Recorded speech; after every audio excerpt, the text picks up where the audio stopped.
Currently Inked, episode number 25 for December 11th, 2016 is brought to you by the Nibsmith at nibsmith.com. Hey everybody, welcome to another episode of Currently Inked. If my voice sounds a little lower than normal this morning, it's because I just barely woke up. So I've got my camera lens full of coffee. I've got my questions, I've got some pens, and we're gonna do a little talking about pens this morning. So it's Saturday morning when I'm filming this. I've got the Seattle-ish Pen Posse meetup that starts at 11:30. So I've got to get this recorded and shower and then ink up some pens. So I have some stuff to take to the group. They've had a couple of requests of pens that they want me to bring, and got to get them inked up because I don't have them inked up right now. So anyway. A few things that have been going on around my neck of the woods. So I got this really cool letter from one of my pens. So I last episode of Currently Inked, I talked about my Conway Stewart 24, which I rehomed a while back, and I got a letter from my Conway Stewart 24, and he says, basically, I was just thinking about you when I overheard my new owner viewing your Currently Inked episode number 24, and all of a sudden, well, it was really about 39 minutes into the video, I heard my name called out. You miss me! So I thought I'd try to let you know that I'm doing well with my new owner, but he doesn't take me out to play very often. So that was kind of a fun little letter that I got. So yeah, my old Conway Stewart 24 in the green hatched casing is doing very well and still writing like a champ, it appears. So yeah, fun pen, fun letter. In terms of schedule and publishing and things like that, you may have noticed that I'm not hitting my regular dates like I normally do. There's this time of year, as everybody knows, can get a little on the crazy side. This is no exception. What's going on right now for me is no exception. I'm sure it's going on for a lot of you as well, but I'm gonna hit the number of videos that I'm trying to get out by the end of the year. The days just may be a little off here or there. So in any case, if you have not yet gone to penhabit.com, I really, really, really recommend you do so basically right now. If it is before, oh shoot, let me just check the date. I want to make sure I give you good dates here. So I believe it is the 17th. So through the 17th of December of 2016, there is officially the most valuable giveaway I've ever done on the Pen Habit going on. So the folks at Kenro Industries sent me a Montegrappa Passione, which is an $800 pen, to review and then send back to them. And a couple weeks ago, they emailed me and said, do you want to just give it away to your viewers? And I thought, yes, I do. So over on penhabit.com, look for the picture of the Montegrappa Passione. And in case you're wondering what it looks like, it's this pen right here. This is the one actually that I'm giving away. It's a black and white celluloid pen with sterling silver accents. So I would highly suggest you head over, check it out, check out the giveaway. And I'll have a question about the giveaway coming up in a little bit, so we'll talk about that in just a second. So in the meantime, let's go back to some questions. So this first question comes from Pilgrim in Illinois, who says, I noticed what looked to be a too good to be true price on a Chartreuse Blue Platinum 3776 on the Engaika website, which Engaika is a Japanese seller. They're selling it for $70, which seems way too low for a pen with a 14 karat gold nib. Are you familiar with this vendor, and what do you make of this promotion? So yes, I am familiar with Engaika. They're fairly well known in the community. And I am familiar with the pricing on many Japanese pens. So short version is that the prices for the prices for pens are often set not by the company itself, but by the distributor that is responsible for selling them in the country. There is, whenever you add an additional layer in the chain, you add a markup. Sometimes that markup is relatively small, sometimes it's really big, sometimes it's consistent from country to country, and sometimes it's not. And of the major fountain pen manufacturers, the ones that seem not to have figured out that we are now in a global economy are the Japanese pen sellers. So in Japan, you can get Platinum Pilot Sailor pens for really, really good prices. In the US, they're quite a bit higher. So if you buy one of these pens from a Japanese seller, what you're doing is you're buying something that's kind of known as a gray market pen. And what that essentially means is that you're serving as an importer. You're bringing this pen into the country, but you're not paying the dues and the customs fees. You're not sticking within the company's hierarchy of how they have chosen to distribute their product. Now, I've done this too. I've purchased Japanese pens from sellers on eBay, and you can get really good prices on them.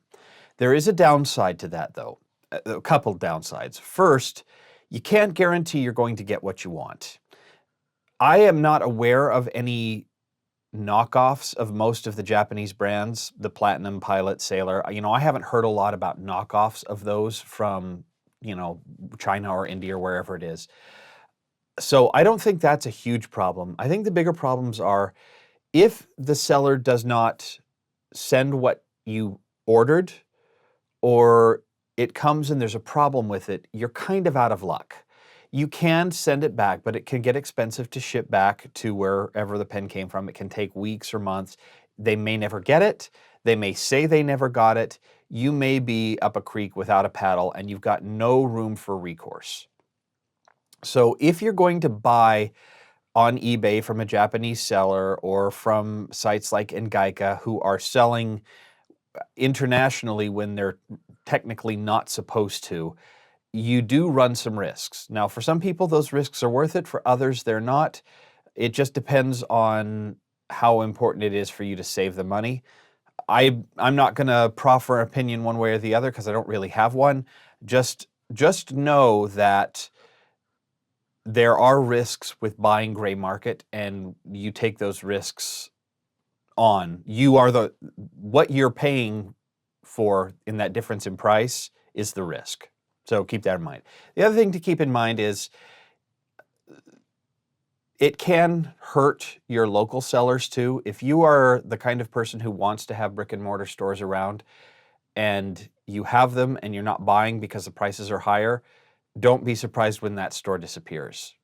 I had that happen to me. I had a wonderful store here in Seattle. It shut down a few years ago. It was heartbreaking. It happened out of the blue, and I think a lot of it was people weren't supporting their local stores. So if that's important to you, that's something else to keep in mind. So, but yes, to answer your question, I'm familiar with Engaika. I think you'll be fine. For the most part, if you get a pen, you don't like it, or if you get a pen and there's something wrong with it, you're kind of out of luck at that point. So anyway, moving along. Next question comes from Phil in Internet Land, who said, in your latest video, you said something about your core collection of pens, which got me wondering about how you manage them. I have about 15 in my core collection, but only about 3 or 4 are inked at any one time. Do you keep all of yours inked? Is there a conscious rotation schedule? If all of yours are inked, is the purpose to fill each one with an ink you are testing? Do you have any suggestions for managing a core? So I'll tell you what I do. I don't know that I have suggestions for other people, but this is what I do. I don't have a system. My system consists of standing in front of my box of pens and going, what am I in the mood to use that I haven't used for a while? Same thing with inks. I don't do a lot of ink testing anymore, simply because I don't like doing ink reviews. I don't find them very enjoyable. And so for me, I tend to go back to the 50 or so inks that I like. I do try to keep 1 or 2 new inks in there just in case I can stumble across something that I like. But generally speaking, I try to have between 10 and 15 pens inked at any one time. Some of those are review pens. Some of them are my core collection, as you mentioned it, or as I mentioned it earlier. My goal, though, is I don't want to have the same ink or even the same ink family in 2 pens. I want every pen to have a different ink because I want the experience of changing pens and changing inks and, oh, I want a red ink for this, or I want a turquoise ink for that, or a green ink for that.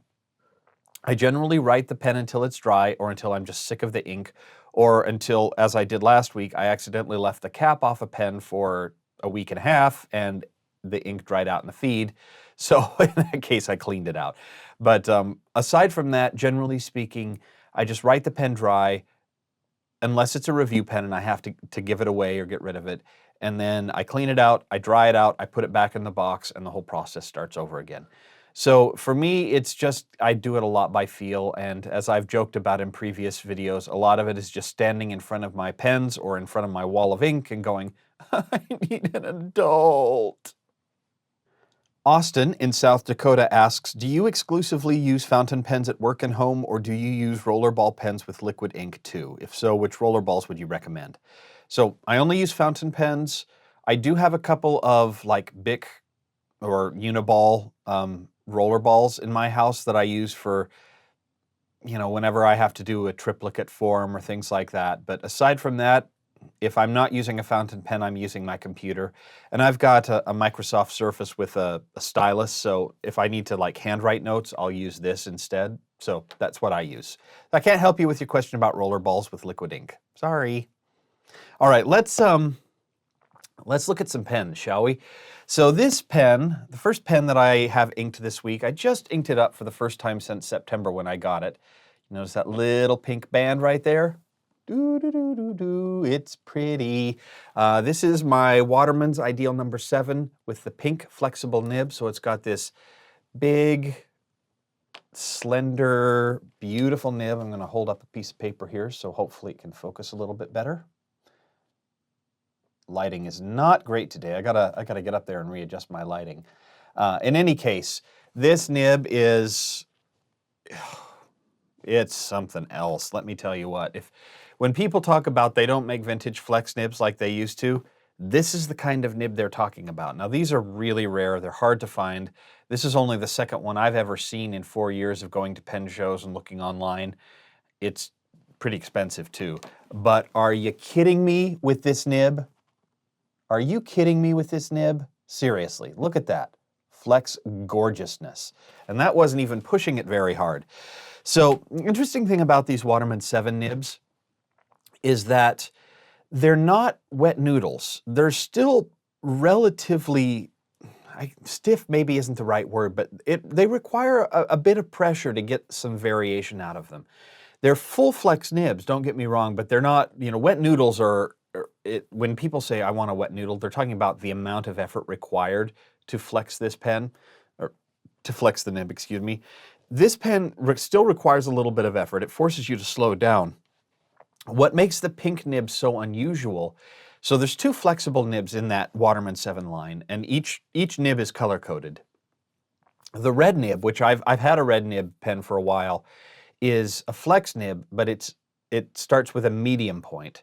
This is basically the same nib, but with an extra fine point. So it's got just a tiny, tiny little line on the upstroke, you know, with no pressure, and a nice, good, you know, chunky line on the downstrokes. Got that great feed to keep up with it. So it's a gorgeous pen. And I just inked it up to play with it. I hadn't played with it for a while. I was like, you know what? I need to use it. I paid enough for it. I love it. I want to use it. And so I've had some time to kind of just play around with some flex writing. I posted something about that up on Instagram the other day. Just the phrase I learned when I was taking typing classes in junior high was, now is the time for all good men to come to the aid of his country. I don't know where that phrase comes from. It's just a phrase that my teacher had us type for speed tests. And for some reason that has become the phrase when I'm working on my nibs and grinding them or practicing flex. I always seem to default back to that particular phrase. It's like my version of the quick brown fox, even though I don't like that one, but because everybody uses it, you know, I've got nothing wrong with it. It's just, I like to be a little different, in case you hadn't noticed. Anyway, the ink I've got in that pen is Ackermann number 28, the Hofkvartier Grün. It's a beautiful green color. I just love that ink, love the bottle. I use it a lot. That's one ink that I find myself going back to a whole bunch, and often in flex, because this is a nib that just, I mean, are you kidding me? So I just love the way that ink looks with the flex nib. This next question comes from Annabelle in the Netherlands, who says, As a film and music addict, I've recently gone back to watching all the Harry Potter movies in preparation for Fantastic Beasts and Where to Find Them, also a wonderful score.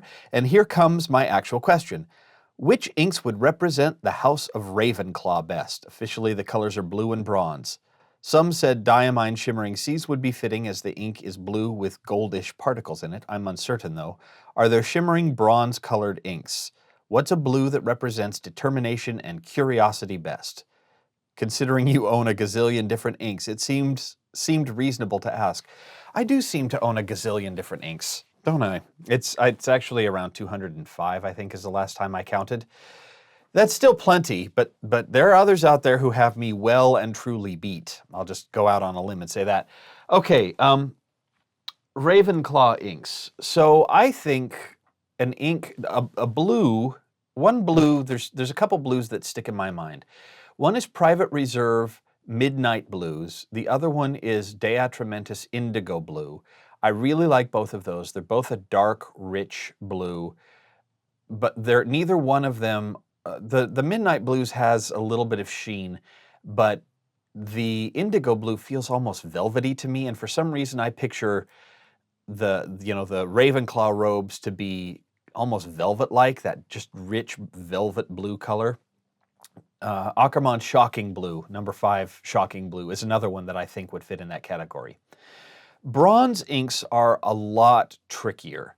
So I am not aware of any, I think maybe the closest thing to a bronze ink I can think of would be this Brandy Dazzle, the Diamine Shimmertastic Brandy Dazzle.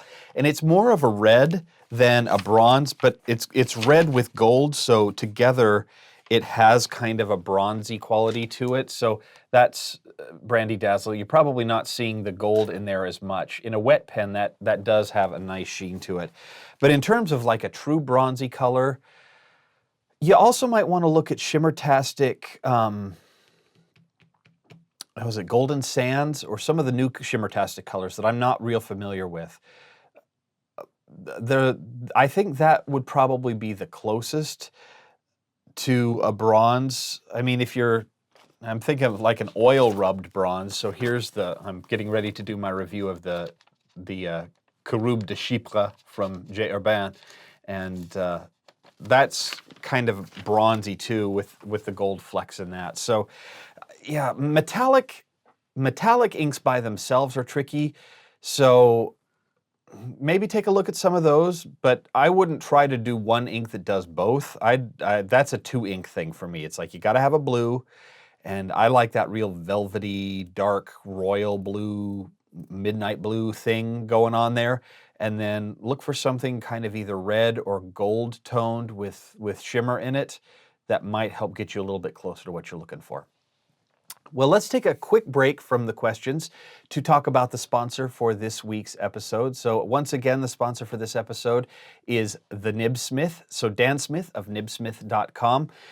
I mentioned this in the previous video. I got to know Dan a little bit.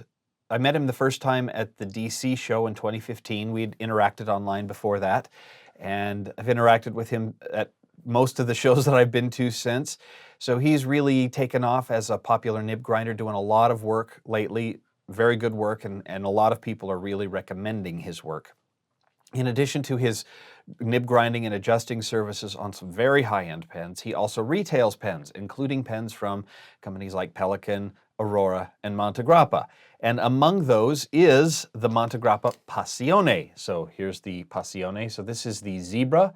It's the black and white stripe. It also comes in a red swirl celluloid, a bright orange celluloid, and a Mediterranean blue celluloid. 18 karat gold nibs, sterling silver accents, beautiful pen. If you order a pen from nibsmith.com, you can get a custom grind or a custom adjustment on any pen you purchase directly from Dan. So it's a great way. If you want to make sure the pen you get writes really well, that's the way to buy pens, is to buy them from someone who will adjust the pen for you, especially with some of these higher end pens. Now, I will say on this Passione, I bought the pen, or I didn't buy it. It was loaned to me for review. Out of the box, it was it was a great rider. It is a great rider. So I don't think you have to worry about that too much, but if you wanted to get it adjusted or a custom grind, Dan would be able to do that for you. He also is really good at architect grind. So if you wanted to do an architect grind, you could do that as well. So anyway, head over to nibsmith.com. There's also going to be a link over in the show notes to the shop on his page. It's not linked directly from the homepage yet, so you might want to go to nibsmith.com. I think it's shop or store, but check the show notes. I will have the link to it there and also down in the description on YouTube. So huge thank you to nibsmith.com for sponsoring this episode of The Pen Habit, and head over there to check out anything you need for your pen purchasing or pen adjusting and grinding needs. So thanks a lot, Dan. All right, this next question is a variation of a question I get all the time. So I figured now is as good a time as any to re-answer the question for those of you who are new and just joining. So this question comes from Ron in Sheffield in the UK, who says, I note on the on Rafflecopter, which is the service I use to run the giveaways on penhabit.com, there are 5 areas for entering the giveaway. Do all 5 need to be completed to qualify, or does submitting multiple options constitute cheating, which will result in disqualification? Neither.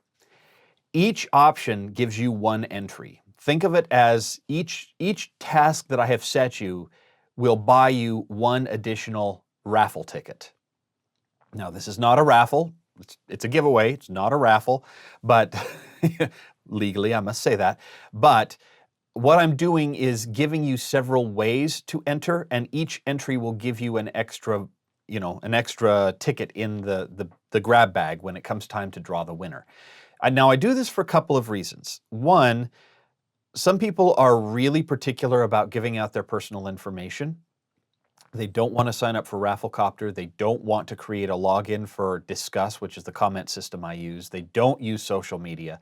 So I'm trying to give as many options as possible. So if you're on Twitter and you're on Instagram and you want to send me an email address and you sign up for Discuss, if you want to do all those things, you can enter as many, up to 5, 7, 8 times as whatever number of entries the contest allows.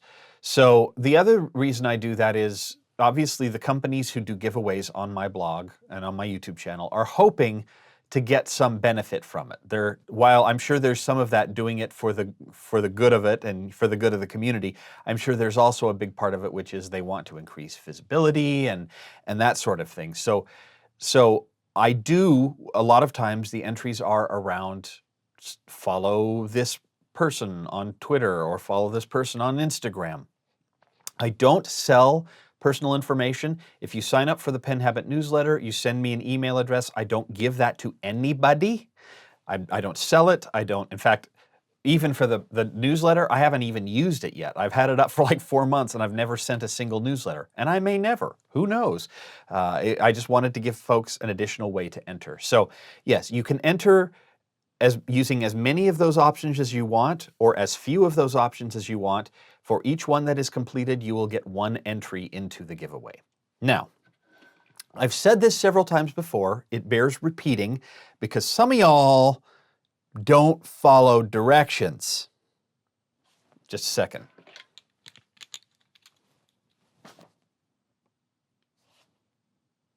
Give you my stern librarian look over the top of my glasses.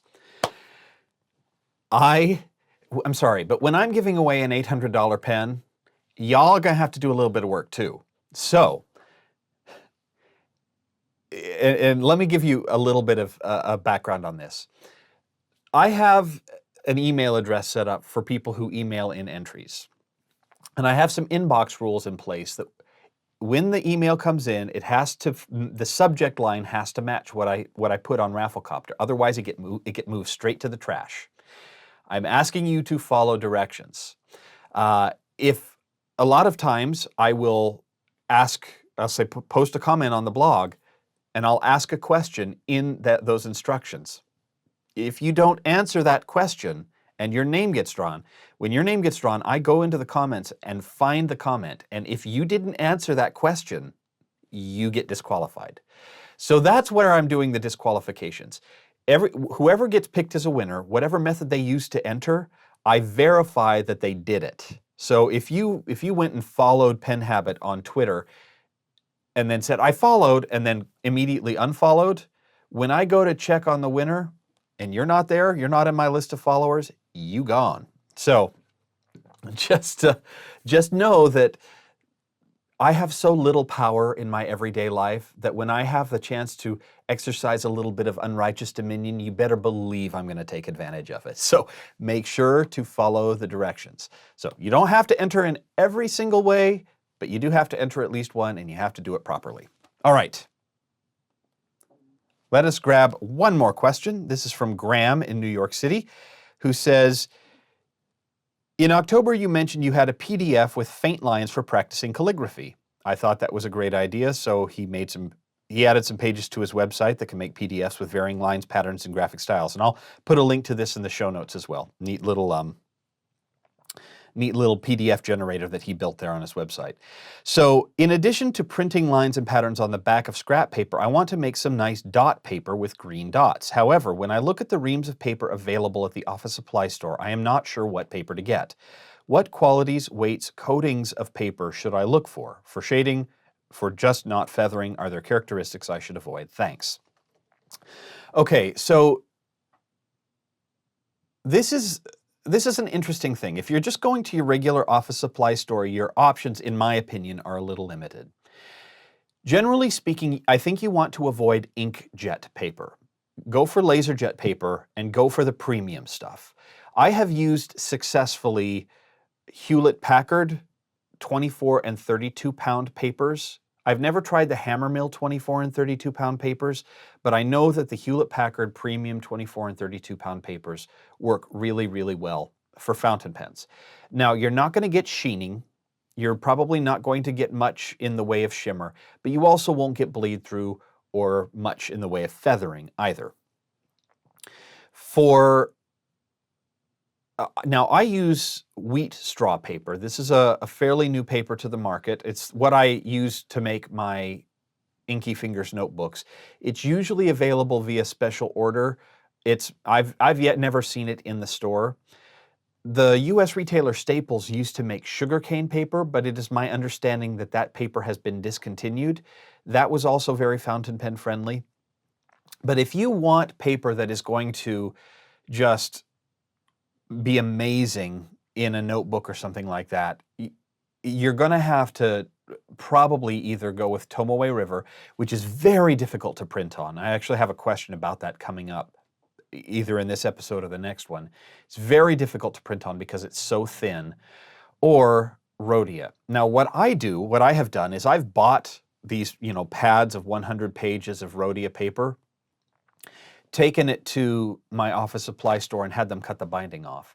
It doesn't result in 8.5 by 11 or true A4 sized paper, but it runs through the printer beautifully.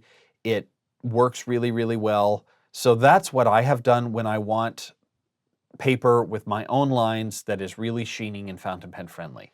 So that's generally what I do. If anyone else knows of places where you can buy bulk paper that is good to run through a printer to add lines to, by all means, please leave a comment either on thepenhabit.com on the show notes or here on YouTube.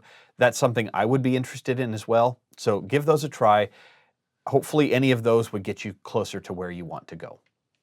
All right, we are running a little long, so I'm going to do one more pen and then maybe one or two more questions, and we're going to wrap up this video because it's running a little longer than I wanted it to. So this week, I went back to one of my old favorites that I haven't used in a really, really long time, and that is this little beauty. This is the Platinum 3776 in Chartreuse Blue, which we talked about a moment ago or a little bit ago in a question, and we're about to talk about in another question. Really, really nice pen. It's got that special seal cap, which is supposed to keep the nib from drying out for up to 2 years. Their nibs are bland and boring, but they are usually beautifully adjusted. Very toothy. If you like a toothy nib, something that's got almost a pencil-like, even toothier than a pencil, like a hard nib or a hard leaded pencil level of feedback, but nice grind, really nice ink flow. This is a pen that I think is underrated. I think part of it is it's underrated in the US because it's a little overpriced, especially compared to what you can get it for in Japan. But it's a beautiful pen. I love this material. It's one of those pens that, in my mind, this is right up there with anything that Pilot puts out in the same price range. You know, the Custom 74, Custom 92. It's just a wonderful, wonderful, wonderful daily writer, and the material is gorgeous. So anyway, I decided to ink that up because I needed to fill out some paperwork, and I didn't write down what I put in here. So let me just do that really quickly because I don't remember. Oh, there we go. I remember what it is now. I just had to check. So I had to do some medical paperwork. With my new job, I just got new insurance, finally. I was able to go do my annual physical. So I had to go fill out some paperwork, and I wanted a permanent ink that would stand up to the crappy paper that they use at doctor's offices nowadays. And so this has got a medium nib in it, but it's like a Japanese medium, which is like a Western fine. And I put KWZ Iron Gall Turquoise in here because it's waterproof. So I threw that in there. So that's what I've got in here. And give me just 1 second. I'm going to cut away and then I'll show you what the ink looks like. All right, and we're back. So this is the ink. This is KWZ Iron Gall Turquoise. Now this is one of those inks. I've done a full review of this ink. It's an ink I like a whole bunch. If you aren't familiar with Iron Gall inks, these are inks that they darken over time. So this goes on kind of a dark turquoisey color and then dries to a blue-black over the course of the next hour or so. It's a really cool ink. I like it a lot. Very well behaved on most papers, which is why I inked it up in this particular pen. And so I've been enjoying this. This is one of those pens where I like it. For some reason, I always forget to pull it out. But every time I pull it out, I'm reminded of how much I like it all over again. So this is one of those workhorse pens for me that it's not cheap, but it's also not so expensive that I would hesitate to stick it in a shirt pocket or take it with me where I go. I really do like this pen a whole bunch. All right, let's grab one more question here to wrap this episode up. And this question, interestingly enough, is also kind of about the 3776. This comes from Eric in Belgium, who says, thanks to the wealth of information on nib smoothing and tuning you can find online, including your videos, I've gotten more or less proficient at smoothing nibs and making them write the way I want them to. Lately, however, I'm sometimes feeling some regret towards having done the smoothing procedure on a nib. By smoothing it out, I feel like I'm stripping the pen of its unique personality. I did this to a Platinum 3776, for example. I did not like the heavy feedback it provided when writing, so I smoothed it out, and now it writes well, just like my other pens. But it has undeniably lost its unique feel and character. Why have 50-plus pens when they all write the same in the end? I would like to know your thoughts on this. Does smoothing remove the pen's soul? This is a really interesting existential pen question. So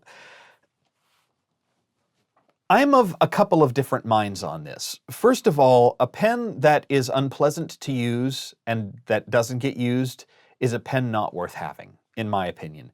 So if you've got a pen that you find yourself not going to because you don't like the way it feels when you write on the paper, you got two options. You either work on the nib to make it write the way you want it to, or you get rid of it.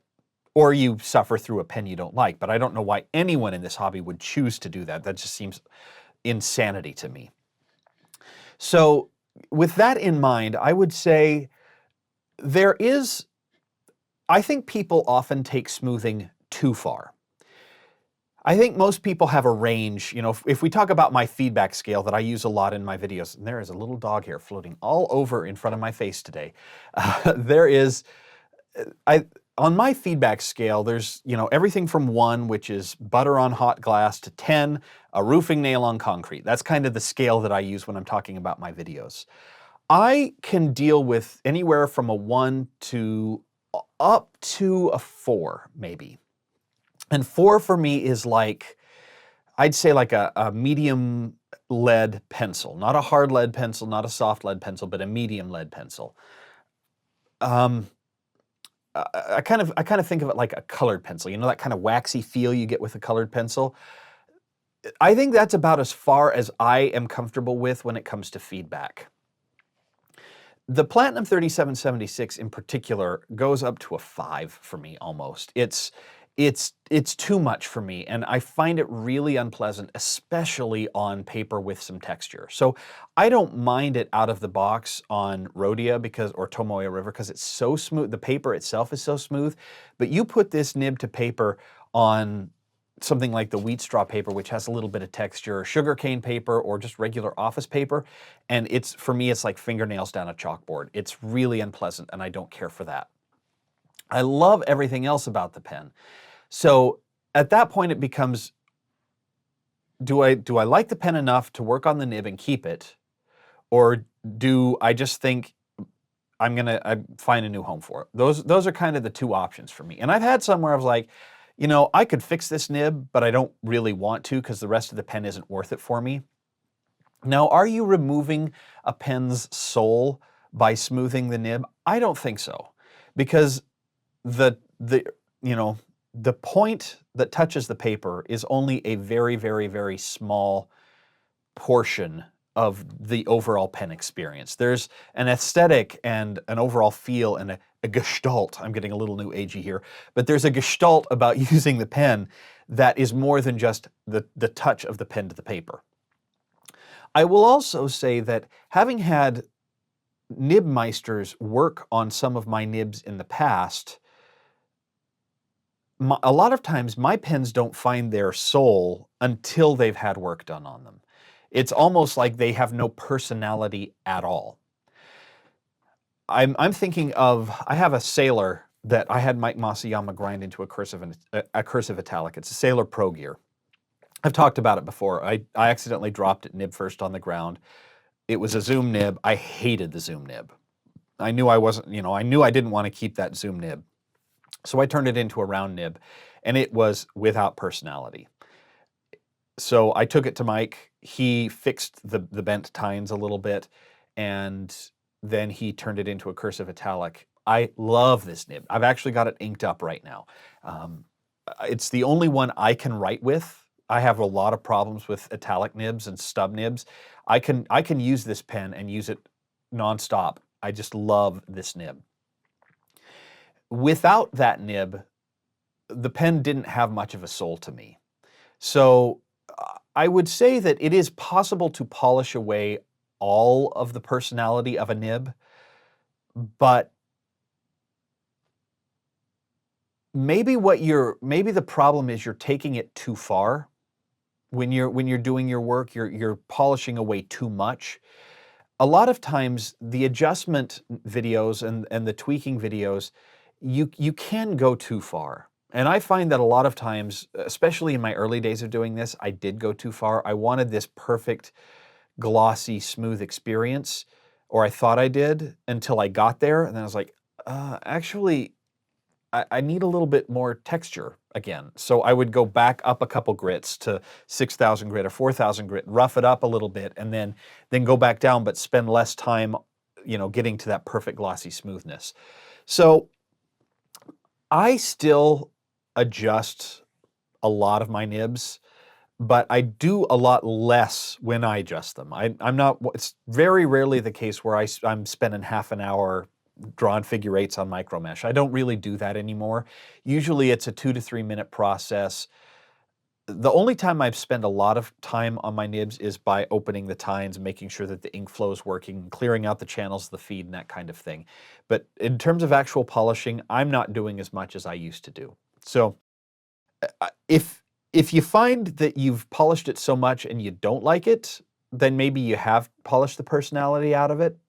But I get what you're saying. Why have 50 pens if they all write the same? Even with polishing the ever-loving snot out of the nib tips, I find enough variation in the flexion of the nib and the size of the nib and the position of the hand and the ink flow that alone doesn't take the personality out of the nib. It doesn't feel like writing with the same pen, even if they've all been polished the same amount. So there you go. All right. I think that should do it for this episode of The Pen Habit. Huge thank you again to Dan Smith, or the Nibsmith, at nibsmith.com for sponsoring this episode of Currently Inked. Of course, don't forget, you can head over to nibsmith.com or check out the show notes to a link to his store, and there you can find some really nice pens from Pelikan, Montegrappa, Aurora, and he will be able to custom grind or adjust those nibs for you, kind of going along with the last question, before sending it out your way. So nibsmith.com. Thanks again, Dan, for your support. And thank all of you for your support. So huge thanks to those folks who support me on Patreon. I really do appreciate it. Who watch the videos, who suffer through those insufferable pre-roll ads. I appreciate it. It helps make all of this possible. And of course, as always, don't forget to head over to penhabit.com, see if I've got any pens for sale. I actually don't have many pens for sale right now. That's something I'm hoping to resolve over the Christmas holidays. So if you get a little Christmas money towards pens, just maybe check over at penhabit.com, see what's going on there. And you can pick up the new Inky Fingers notebooks. Along those lines, I have a small number of factory seconds on my Inky Fingers notebooks, particularly on the currently inked versions of those notebooks right now. Minor cosmetic damage, either some discoloration on the back of one of the on the covers, or the corners aren't quite cleanly cut, or the covers and the innards don't line up perfectly. So if you'd like a discount, I've taken like a 25% discount off of those factory second notebooks. So if you wanted some notebooks, you don't really care if they're pristine, then you can head over to penhabit.com and pick those up for a discount. I think it's $3.50 for the pocket notebooks and $6 for the traveler's notebook size notebooks. And yeah, and if you buy 2 or more of any one type, you get an additional 10% off on those. So thank you so much for watching. We will see you here next time on The Pen Habit. Bye.